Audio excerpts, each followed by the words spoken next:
Bonjour, j'espère que vous allez bien. Donc aujourd'hui on va parler de la guerre au sommet et surtout des effectifs de chaque camp. Donc ceux des pirates et ceux de la marine. Allez, on y va! Donc la guerre des sommets s'est déroulée à Marineford, le QG général de la marine. Donc bien entendu ça s'est passé la marine contre les pirates de Barbe Blanche. Si vous vous demandez pourquoi les pirates sont venus, c'est tout simplement pour venir délivrer Ace, qui s'était fait capturer par Barbe Noire, et Ace était prêt à être exécuté. Donc Barbe Blanche est venue. Donc du côté des pirates, il y avait deux groupes.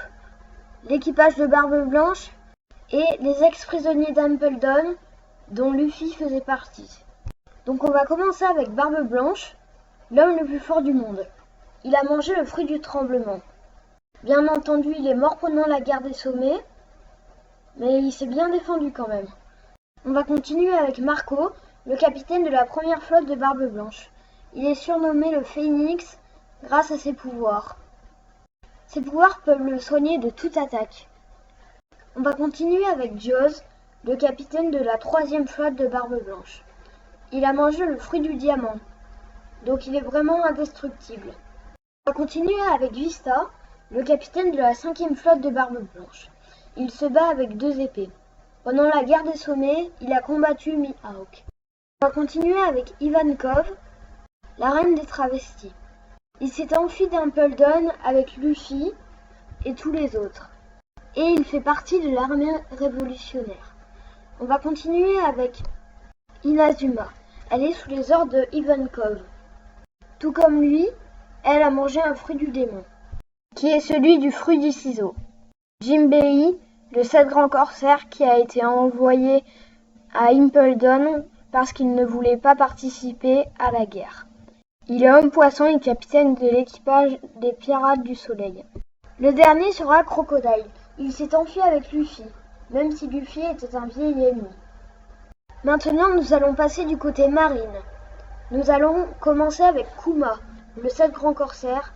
Il a mangé le fruit du coussinet.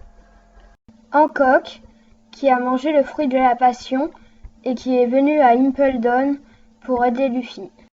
Doflamingo, le 7 grand corsaire qui a mangé le fruit du fil.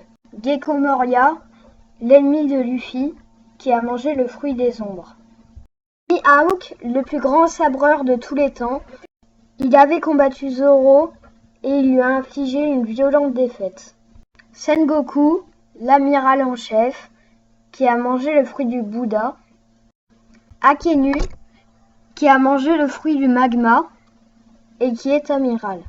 L'amiral Aokiji, qui a mangé le fruit de la glace, ainsi que l'amiral Kizaru, qui a mangé le fruit de la lumière. Le vice-amiral Garp, qui est le grand-père de Luffy.